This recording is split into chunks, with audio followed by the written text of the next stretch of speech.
600 million rand disappeared from the books of the JRA. I heard it on a Sunday night on SABC. Why are we in the worst mess ever? They equate this BE with corruption, and there's lots of empirical evidence, Mike, in the literature. This ugliness, surely we don't need it at any level. Pace Car Rental is one of the fastest growing car rental businesses in South Africa, with branches all over the country. They've got branches in Sandton, Kempton Park, Pretoria, Mhlanga, Gqeberha. Wherever you are, Pace Car Rental is there as well. A bold podcast like The State of the Nation needs a bold partner, and we have found that partner in Pace Car Rental. So why don't you support them? As South Africa heads towards the 2024 general election, we're bringing you as much analysis about the South African situation as we can, so that you can make a more informed choice at the opinion polls. And certainly one of South Africa's leading political analysts who writes a regular column on News 24 is Ebrahim Harvey, first-time contributor to the State of the Nation. Welcome to the State of the Nation, Ebrahim. Great to have you here. Good morning. Thank you for the invite very much. Now, you've written a number of columns about the state of South Africa, the state of Johannesburg in particular, and we're going to get to some of the nitty-gritty issues around coalitions a little bit later.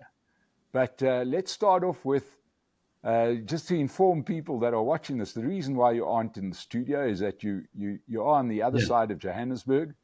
And you knew that to get to our studio is going to cost you a lot of time in terms of traffic lights that will probably be out because of load shedding, potholes that you'd have to negotiate. You're probably a roadblock and not a traffic policeman who's helping declog these intersections that are holding us back. What's your view on what's going on in Johannesburg? Thanks a lot, Mike. Yeah, no, you see, I live on the West Rand Roodepoort area, in an area called Constantia Kloof. It's really, I seriously and sincerely meant that, and you can check with the SABC and other TV stations. Often they invite me to the studio and I, for the same reason, decline.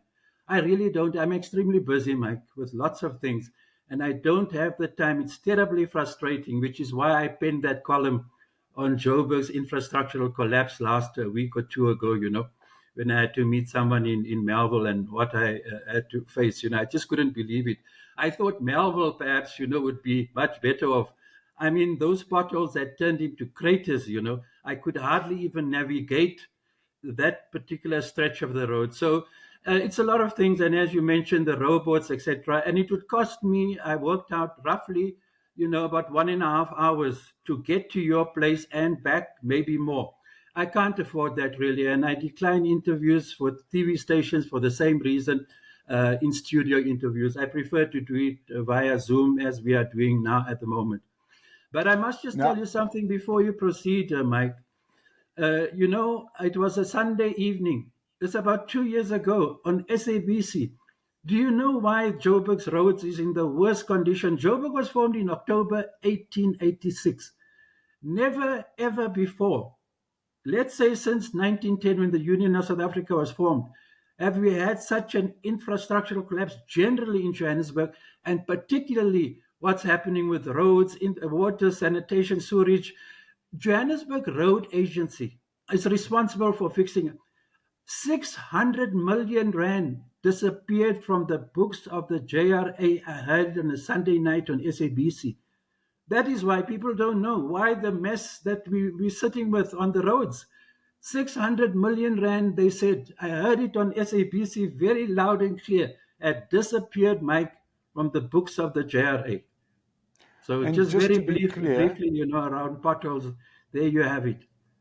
and just so people can understand how that happens, obviously we've had unstable coalition leadership of Johannesburg changing hands from a DA-led coalition to now an ANC coalition. But in terms in the effort to get that coalition together, there were some deals struck which gave the roads agency to the Patriotic Alliance. And if I'm not mistaken, the chairman of the Patriotic Alliance runs the Joburg Roads Agency, as well as Kenny Kunene being in charge of transport in the city of Johannesburg. So, I mean, as much as we've got an ANC leadership, this is one of the alliance partners that's in charge of roads, isn't it? Yes, but you see, we mustn't get lost with coalition governments and the mechanics and dynamics and who's responsible, whose portfolio it is. This stuff, let me tell you, one of the very big lies of the ANC in Johannesburg. I'm a scholar of the city of Johannesburg, and I invite anybody to seek to contradict me on what I'm about to say. That is why do you think the ANC lost 2016, Mike? Think very carefully of it. For the first time, they lost the powerhouse of production and nerve center of the economy, Gauteng, Ekurhuleni, Tshwane, and Joburg. They again lost it in 2021, 3 years ago, and things have got considerably worse since then. So the big lie, Mike, of the ANC, of Joburg being the world-class city, it's a very massive lie. Let me tell you, I sat on the board of the Johannesburg Development Agency at one stage, and when there was a change of government in 2016, I was knocked off from the board. But so this thing, it's cheap politicking to be looking at and attacking, the opposition parties. The ANC, in fact, go back to Amos Masondo, who I worked with in the trade unions in the early 80s. That is when this crisis in the city of Johannesburg began to take effect. Long time ago. I mean, how long is Masondo out now, and now chairperson of the Council of Provinces? So you see the importance of the city of Johannesburg. It's the powerhouse of production and nerve center of the economy, not just South Africa. Joburg is, if you look at historically, its power stretches into the rest of Southern Africa, etc., and the most powerful metropolis in the entire African continent. So what happens in the city of Johannesburg tells you a lot of what's happening in South Africa.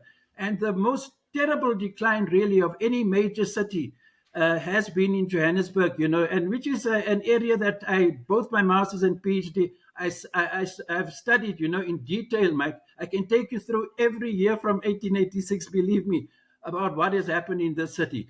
But, you have to see also the limit of the question that you've posed. It's not about formally who's now in charge of roads, etc. The JRA, as I told you, it's very important. And the JRA, in fact, the administrative machinery of don't get confused between parties, coalition, when elections are. The administrative machinery of the city of Johannesburg remains filled with ANC so-called cadres. Revenue, all of them is Job ANC. So you see, I'm just saying, irrespective of that, and the JRS has never accounted. Who accounts in the ANC for corruption? I mean, it's a terrible mess. And this guy who I met in 1982, I know very well, Ramaphosa, our president. I mean, he ducks and dives. He said he's waiting for the Zondo Commission inquiry to take action against people who were fingered. He did nothing. And two of his ministers stand accused, 2, 3. I mean, who can, fellow trade unionists who worked with me, who knew Ramaphosa, say they don't recognize the man anymore. It's just besides Pala Pala and what happened, in what's this, mining town that with all the I just forget it now. Yeah, Marikana, sorry, Mike. So, it's just a dismal, really. Ramaphosa, if we had to have presidential elections, really, and no matter how well I know him, I would never vote for Ramaphosa. He is not the type of man, really, and you can just see how long he's been in the saddle. I mean, over 5, 6 years, and all the criticism from every different political quarters. You've seen when he delivered the State of the Nation address, what the opposition parties had to say. It's terrible, really. And often, what strikes me very much, Mike, is that Ramaphosa speaks. You hear those opposition. They say, which world does this man live in? What is he talking about? Trying to sing the praises of what has happened to this constitutional monarchy from 1994. Let me tell you, and he knows the facts. I don't know why he continues to peddle these lies. We are worst off. Mike, I was a member of SASM. 1972, I joined SASM. It is SASM that was behind the Soweto up. The ANC had nothing to do with the 1976 student uprising. SASM was the organization. I was a member of SASM in 1972. My first political meeting is at the YMCA Hall in 1972 in Orlando East. So, Mike, it's terrible, what Ramaphosa is trying to do. Obviously, he's got another term as ANC. We've got to see what's going to happen now with this 29th May election results. But there's a combination of reasons, Mike, for what has happened to this country. I'll tell you, I've been in and out of the townships. Just to stress the point, the black African townships that I was in from 72 are in a considerably worse condition today, Mike. Don't let Ramaphosa or anybody else tell you anything different. I was there. Go now today, go and drive around Post Lourdes, the Cosa, Meadowlands, wherever in the country, It's a little bit better in the Cape, the days there, whatever it is. But we don't have a good story to tell, not to the contrary. In fact, material socio-economic conditions have considerably worsened, Mike. Now, a different set of questions you would need to ask me, and I can go at length into that. Why? Why, Mike? So The let's ANC get has into been that. Why? hostage to, yeah, the ANC is hot. Read my columns, Mike, and you don't need to even read many books out. The ANC has been hostage to neoliberal policies, economic, social, and public policies. That is why you need to go and study the new 2000 Municipal Systems Act and the 2000 Municipal Structures Act. Less than a year later, we had the forceful implementation, the installation, or rather the imposition of prepaid water meters, Mike. It's part of, people don't know water. It's part of the mess that you have in the townships today. You've got to go and look at houses where they have both prepaid water and electricity meters. There are houses that go without electricity and water in winter, Mike, believe me, in Soweto, not far from where we are, because they don't have money to recharge expired meters. And if they're not registered as an indigent, it's a very bureaucratic, belittling, demeaning process, which is why there's a poor take up. They go without anything. So if they're not registered as indigent, can you imagine that, Mike? They have no water, no electricity. So prepaid water meters was banned by the British government. Listen, Mike, they said any house fitted with a prepaid was not fit for human habitation. The ANC knew it. They listened to the World Bank and others, and you can see what they did. Mike, what was under, let me tell you what happened in the city of, it was well run.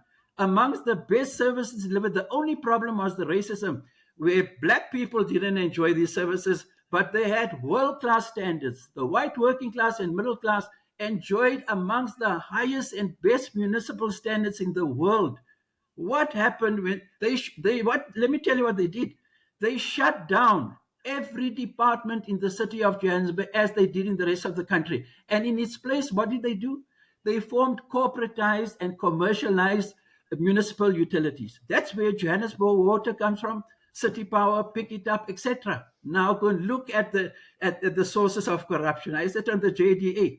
A lot of, there you can see with the JRA has come from. Why do you think, what Mashaba wanted to do? He was in touch with me via email when he became mayor. He said, Dr. Harvey, the things that we are uncovering of what the ANC has done is incredible. Well, he hasn't spoken much and taken action or whatever, but it's a big part, Mike. He wanted to take, let me tell you what Mashaba wanted to do. He wanted to take back every corporatized utility and collapse them and take them back into the city of Johannesburg, because he's seen what had happened to them. The ANC did it. They got no, and Motlanthe said to me, I wrote his authorized biography, Mike, that at no policy conference of the ANC have they ever, for example, adopted prepaid water meters as a policy decision. Nothing. So what happened was that they were under a lot of pressure from the World Bank to go this route, and look what it has landed up. In your program, have you ever focused on prepaid water and electricity meters? Have you had experts come to speak about what it has done to poor working class homes? I don't know. But it's a big part of the crisis, I can tell you. Unexplored, unexamined, unspoken about. what prepaid technology has done to poor working class homes across the country, Mike. Just to be clear, you mentioned these entities, and these entities, one would call them, these were things that were formerly part of the municipality or the metro in around South Africa. And what emerged is these entities that one could call it crony capitalism, isn't it? They've got a monopoly over a specific service. They sort of meant to be operating on almost private sector models, but they're run by government deployees, Yes. or as a much like an SOE, isn't it? Yes. Now you must remember something. If you go and study the literature on privatization, Mike, occurs through various forms. The corporatization, commercialization is forms of privatization. So, for example, when Ronnie Castle was Minister of Water, he had an argument with me and he was completely wrong, that Johannesburg Water is not a form of privatization. It is a form of price like hell. He looks, because Joburg water was controlled by the municipality, and he takes that as a form of state ownership. And he said, no, this is the key to finding out whether you have privatized. You ask yourself, Mike, what has happened to the service? And if it's been, as it has been with it's been brutally commodified. It's a triple C: commercialization, corporatization, and commodification. That is what has happened, Mike. And I'll tell you, we've had an unstoppable avalanche of Black Township protests from June 2004, almost 20 years ago, Mike. Go and study it. A lot of it has to do with the impacts, very negative. You see, you couldn't expect, knowing that black people, when the ANC took power, they inherited massive poverty. And you must remember the history of this country, Mike. Apartheid and capitalism worked hand in glove. That is why we're in the mess. Because what the ANC did in 1994, Mike, which in fact their two-stage revolution approach, they saw justification in this miserable compromises they struck in that thing. And it starts with the SACP, actually the 1962 program of the SACP. It made provision for a two-stage approach, meaning that first we combat and demolish legalized apartheid. And thereafter, in the second stage, we deal with the more socioeconomic issues. So the SACP, for example, was supposed to step forward in terms of that theory, Mike, from 1994 and play a leading role in the alliance, because now you're in the second stage of this two-stage theory. Where did the SACP doesn't even follow community? It's never part of. It doesn't even organize residents and tenants in townships around these basic services, which is what you would expect a communist party. If you're talking seriously, a communist party is supposed to be in the forefront, Mike, of any working class struggles. The ANC, the SACP, because of its alliance with the ANC, they call the shots, the ANC has stayed away from these very, very pertinent burning township issues, So there are lots to be said, Mike, and you've invited me to this platform today, and there's a lot to talk about. But just remember, the one thing that you have to explore on this platform, and I don't know if you've done it, why are we, that is the critical question, why are we in the worst mess ever? Since the Union of South Africa has never been so bad. Cost of living crisis, water, sanitation, Eskom mess, everything is simultaneously congealing at this explosive conjuncture in South African history, post-apartheid history. And who can believe that under ANC rule, this black majority rule, Mike, everything is falling apart. You know what? We were considering better off. Who can believe me saying that?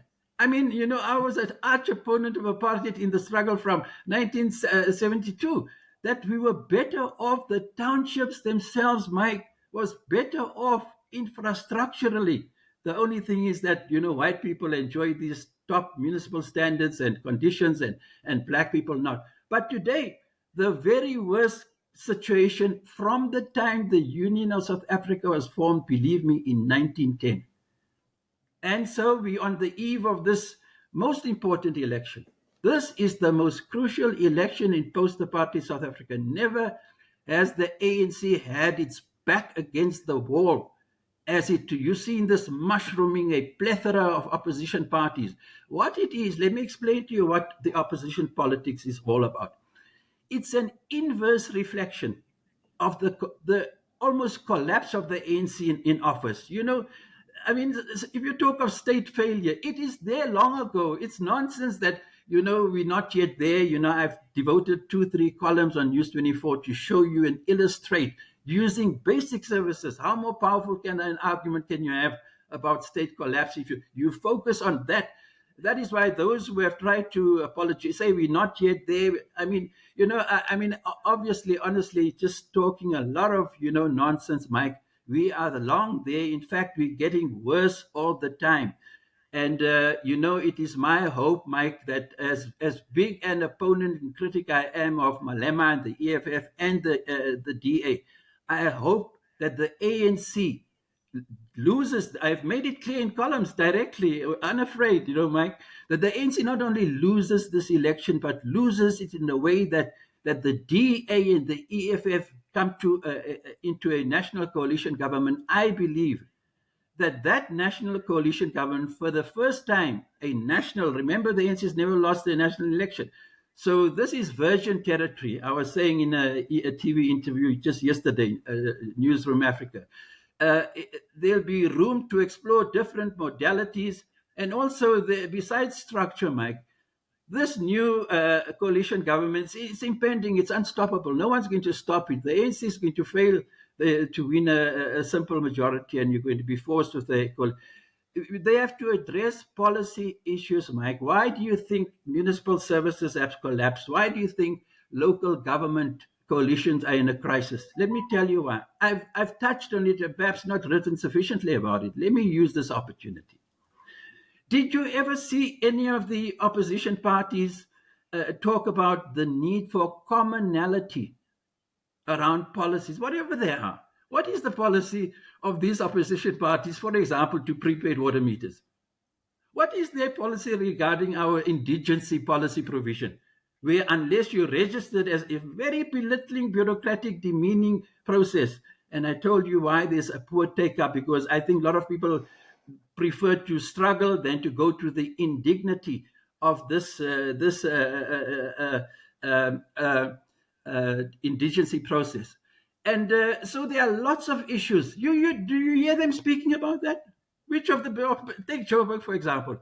Which of those opposition parties puts it even on the agenda, including the EFF? Where does the EFF talk about prepaid water meters? They made broad strokes about this and that. Mike, unless you get to grips with what prepaid water and electricity meters have done to poor households in townships where they've been imposed, not installed. Imposed is the proper word, Mike, because they said people are not paying. So the best way to get people to pay was to pay even before they consume. That is the heart of prepaid technology. You pay before you consume. So, Mike, it needs another discussion. You can proceed, Mike. I'm at your service. And I presume you've outlined quite clearly one of your articles why the ANC does not deserve to win in the next election. It's because of the failures of these kind of services and these kind of policies that they followed. Is that right? Yes, but let me explain to you. Let me give you a bit of a historical background. Let me sketch for you some of the architecture. Mike, where's the Freedom Charter? Mike, where is the Reconstruction and Development Program? Let me tell you, you see, what the ANC has done is terrible. It's terrible. That's why there's hardly a column of mine at News 24 that doesn't in some way or another feature the ANC almost bloody every week. They are primarily responsible, not whites in general. No, it's a big lie, Mike, that white people in general and white monopoly capital, so-called in particular, is responsible for the crisis. The ANC is wholly responsible for it. It took control of the state in 1994, and you can see it began to compromise even during the negotiation, including Mandela. You see, and that's why I did a piece for the one paper. I said we need to demythologize Mandela. Mandela's responsible for lots of our problems. No one wants to go there, an untouchable saint, And that is why when I had a Mail and Guardian column, I tore into this question, after Howard Barrell and Sipho Sepe had gone to interview Mandela at his Houghton home. But Mike, the ANC has abandoned. They lie, they pay lip service to the RDP and especially the Free. They've abandoned. Not that there were no problems with the Free. There are lots of problems, ambiguity around nationalization, a lot of issues that Malema and them don't even properly understand. There are contradictions in the charter itself, but they were good. For example, that the doors of learning and culture shall be open to all. What do you think, Mike, that meant? Look at the Fees Must Fall movement, why it was born. I mean, the people who are least of, that's why you can see how they struggle to pay for services in the black townships, how they struggle to parents to put their children through university. It's the question of money, Mike. That is why NESFAS came up, and look at the corruption even it stretched into assisting primarily black students with financial means to study. Look what has happened. Everything that has come from this state has descended into corruption, Mike, if truth be told. Virtually everything, hospitals, everything, which is why I have criticized the National Health Insurance Act. And I can tell you, let me use this opportunity very quickly. The heart of the NHI should be ideally well-functioning public hospitals. Now you've got a powerful base from which to... The public hospitals are in the worst condition, Mike, ever. I can tell you, they're going to force this thing through, and there's no doubt it's electioneering stuff. The NHI wanting to push it through. They know they're in such serious trouble with their own voter base that they're doing things, to sound radical, and they're moving, etc. The NHI, as it is at the moment, I support those people. I don't care with the private, white sector, wherever it is, who have concerns about the resources, and not only resources, NHI, you have to talk about the professional skills, the level of competency to implement what will be a complex hybrid of public and private sector partnerships, etc. That requires particular managerial competency skills. I mean, the public hospitals are collapsing, Mike. How are you on earth are you going to implement when the administrative heart and machinery of the NHI should reside with public hospitals to implement? It's falling apart. You'll see what's happened, Mike. The theft. I mean, people are struggling with food, medicines, basic stuff in hospitals, And, so, Mike, this is what's happening, If I can jump in here, Ebrahim, you've made your points pretty clearly, and I'm just curious to know where you see solutions, right? Because obviously South Africa's at an important juncture. We're hearing the failure of some of these, call them state-owned companies in one form or another. Some of the legislative problems that have almost forced those issues. So where does a solution for South Africa lie? Is it in more state control or less state control? Yeah. No, the answer to your question reminds me of a column I penned for the Mail and Guardian. It was between Howard Barrell and somebody else, and I said, no, the truth, real truths lie not with Barrell or the other party. The truths lie somewhere in between. And often, Mike, when you are faced with dilemmas in a situation, it's not either or. No, it's hammering down to the truths underneath and which lie between two contrasting positions. Let me tell you, the EFF has not gone to study. That is what I said in News 24 column. When they talk of a formation of a state bank, etc., I don't want to go into now about why I have problems with that, but the legacy of anything to do with public ownership, state ownership, especially under the rule of the ANC, has given public ownership and state ownership a very negative connotation, Mike. Malema and them don't really understand it. They're calling glibly for a formation of a state bank. I don't support it at all. You see, I have now become socialist that I am, Mike, very skeptical. Very skeptical. And I remember once in a debate with Blaise Zemande, I interviewed him, I think it's for the Mutlanthe authorized biography. He shared these concerns. The ANC, ironically, has given the whole notion of public state ownership a very negative connotation because of the embedded corruption that has been oozing out of the pores of all SOEs to a greater or lesser extent. The ANC has done it. That's why. Why do you think we're forced now with Eskom? Why do you think this is happening to Transnet? Let me focus just on Eskom and Transnet for the moment. The most important strategic SOEs in the economy in the country. Eskom and Transnet. Well, you see what's happened even with Sandral. The railways collapsed, everything, Mike. But Eskom and Transnet is the most important. And look at what has happened, Mike. So here you have, they have, so let me tell you what's going to happen with both electricity and Transnet. Private sector players are going to come in. Now, let me demolish once and for all, let me tell you, and it's in the literature, you can go and read it. Britain is one example. Public ownership doesn't have public ownership. If you really have people who are deserving to be the, skills and all those things in place, and the right policy framework, have done marvelous wonders around the world and historically, Mike. The whole thing of equating public ownership with inefficiency and corruption is nonsense. It's nonsense. But because of what the ANC has done itself to SOEs, the plundering of the most important basic resources, that is why, Mike, why do you think I am a water scholar? I turned to looking at the water crisis a couple of weeks ago. I looked at it unfolding for 2 years. I thought, gee whiz, what a mess.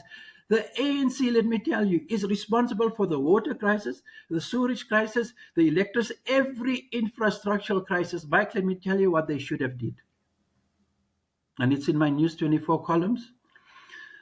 They should have left electricity, water, sewage.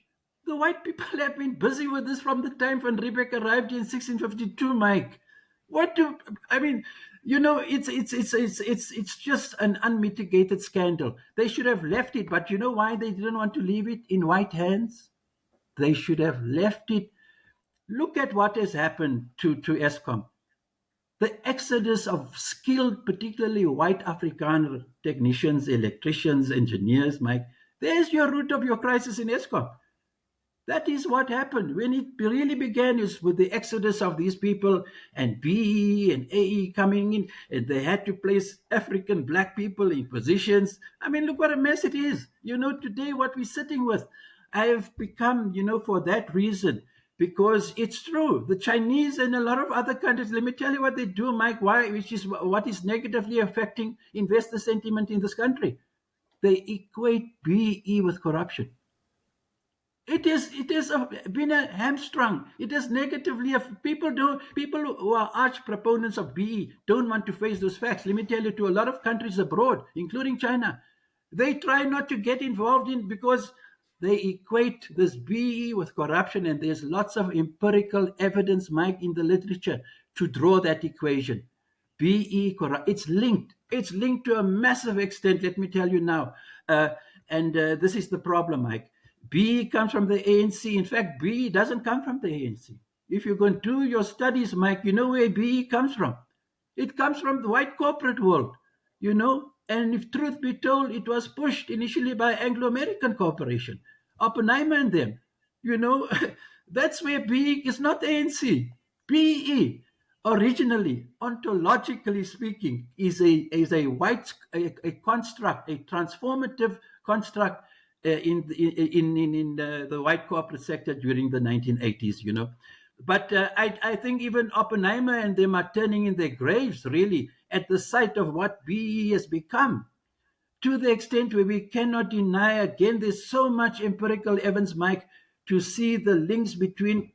So some people might be defensive because they'll say they climbed the ladder not through corruption, but they were in the BE scheme of things, But the fact is, at the end of it all, and there's so much in the literature to attest to a connection between lots of BE deals and corruption. It's overwhelming, Mike. So, there's a whole lot of a combination of factors that has informed a very crisis-ridden conjuncture we currently inhabit in this country. It's very bad, Mike. And so I think you look what the ANC is doing now. Because why you think that they're coming with NHI, and you'll see, even I live in Rudeport, I see the roads are being cleaned up. They're trying to do that. They are doing it because of this coming elections, Mike. Wanting to try to tidy up things. It's not going to help. The damage has been done, Mike. ANC 30 years of Okay. rule is scandalous. Ramaphosa does not know what he's talking about when he sings the praises. What is he talking about? And he doesn't know basic services. He doesn't know municipal legislation. He does not know the conditions of even Chawelo, where he grew up in Soweto. He doesn't know. He talks from I don't know where, and that's why the opposition party said when he delivered Sona, they said, where does this man live in? Which country does he live in? He papers over everything because he thinks it's going to be. He's got a very strong sense of himself, Mike. Ramaphosa has an extremely excessive sense of himself. Massive. You know, he told So, Chavelo people that he's going to be the president of this country already in the late 70s, early 80s, you know. But if you want a true appraisal of this country, the pros and cons, and to look at the real challenges and the failures of the ANC, you'll not find it with Ramaphosa. so as South Africa heads towards the election, we've got a chance, and many people watching us today have got a chance to understand and digest what you've told us. To anybody that is wondering why we're focusing so heavily on the ANC, is because they have been the government for 30 years. They probably will still get the biggest portion of the vote, if not a majority. So the question is, according to Dr. Ebrahim Harvey, as we enter into this general election in 2024, is there a good outcome? Let me tell you what I think is going to. Yeah, let me address your question. You know, the thing is why I'm able to respond so quickly, Mike.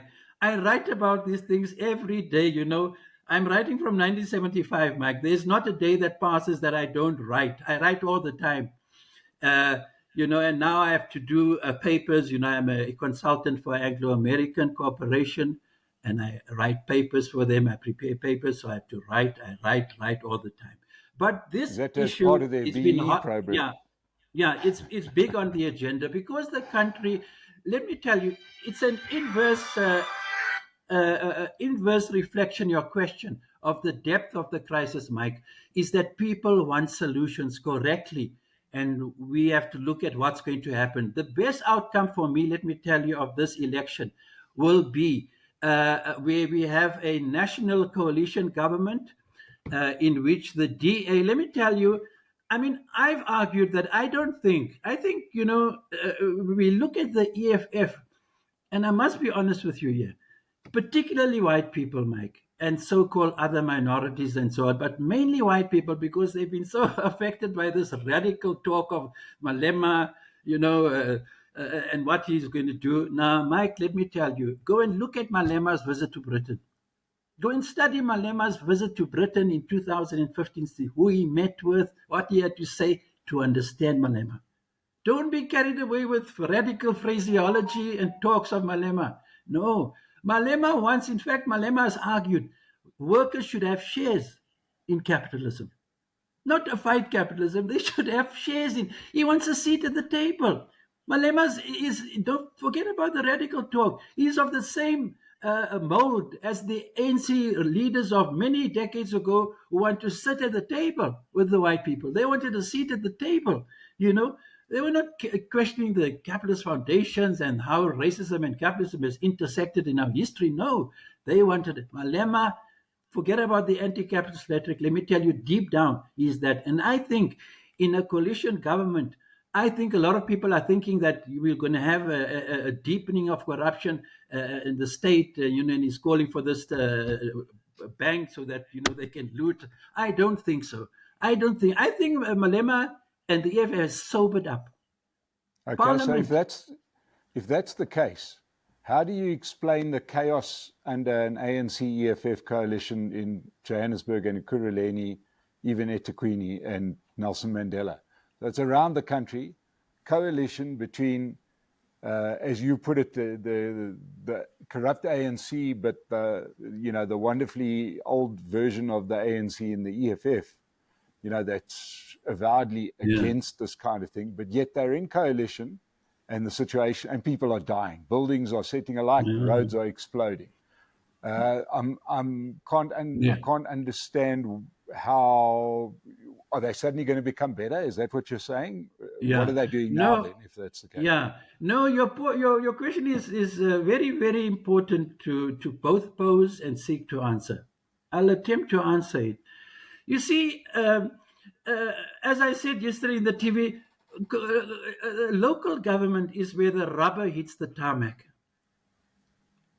It's And we've that is seen why we're how the hard it protest hits capital. the tarmac. Yeah, let me just try to. That's why we're the protest capital of the world, Mike. It's very important to digest why are we, despite a Bill of Rights that's supposed to be the best constitution in the world, with what is it? No Bill of Rights. You must see what ordinary people are saying about human rights day nine, Bill of Rights, where people have poverty is worse and everything is just worse. So where nothing has been a mockery, this Bill of. But in answer to your question, don't confuse as combustible and ugly and fierce as the battles have been between the ANC and the EFF in particular localities. It is there are a host of reasons for it.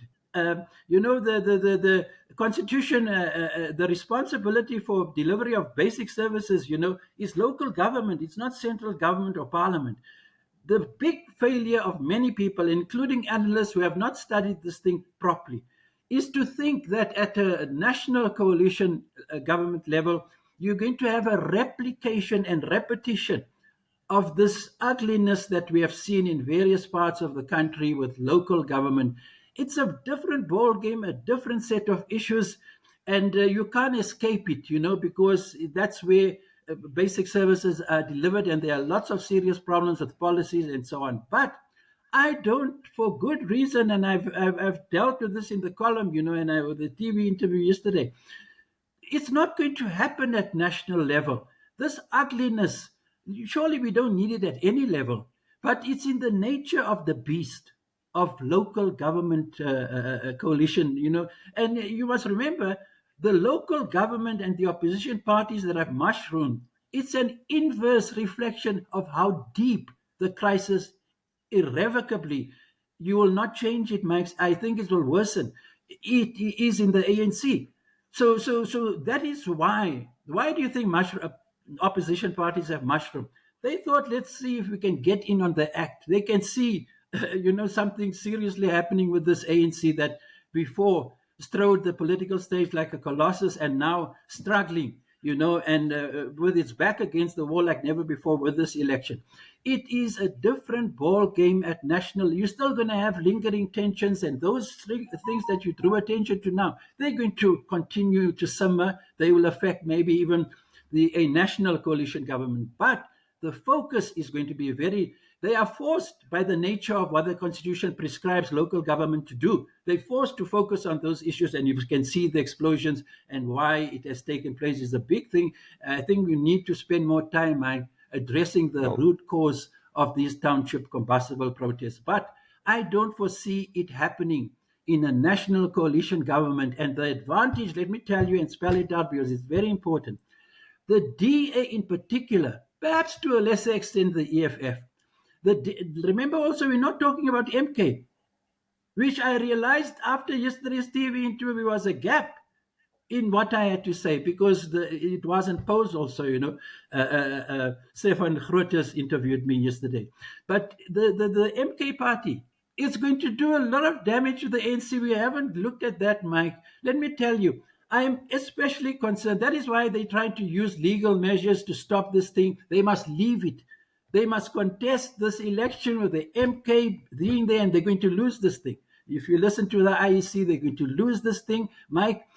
In the NC's in unprecedented trouble, and now look what's happened now. And I can tell you, KZN and other provinces, but mainly KZN, is now so much up for grabs that I'll tell you it's very strongly possible that it might emerge. You see how he's pulling the crowds. Go and look at how Zuma is pulling the crowds, And I must tell you, a big part of our political culture is this problem.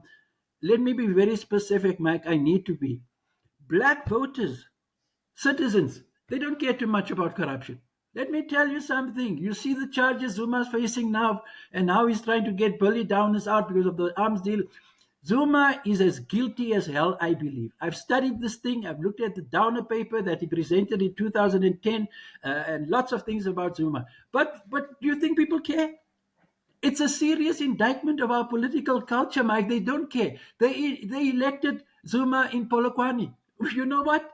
They elected him 18 months after Mbeki fired him, after the judge Hilary Squire's judgment when he found a generally corrupt relationship between him and Jabir Shaik. They still re-elected Zuma, and he beat Well, Mbeki at Polokwane.